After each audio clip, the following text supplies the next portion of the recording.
C'est à vélo que Louis Ferreira choisit d'entrer en scène. On essaye, c'est pas toujours facile, mais voilà, c'est pour ça qu'il faut toujours, j'essaye toujours de porter un gilet jaune parce que c'est un petit peu dangereux. Dangereux de se frayer un chemin à Sarlat peut-être, Bonjour!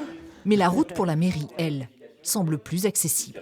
Aujourd'hui, les Sarladais sont prêts parce que la ville est en déclin, parce que la ville, M. de Peretti a fait des choix, et a fait des choix qui ont porté préjudice à la ville, on le voit aujourd'hui. Dans cette union citoyenne de la gauche et des écologistes, Louis Ferreira a choisi d'endosser le premier rôle. D'origine argentine, ce Sarladais de cœur connaît bien la ville et ses problématiques. Bonjour, bonjour, vous allez bien?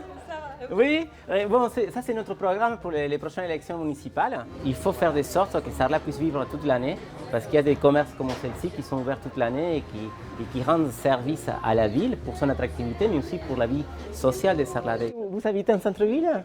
Autre point, le surtourisme et comment redonner la ville aux Sarladais. Baisser les loyers.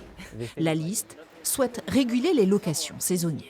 On est dans une période des bascules. Si on ne fait rien, Sarlat peut devenir un musée à ciel ouvert où plus personne ne pourra y vivre.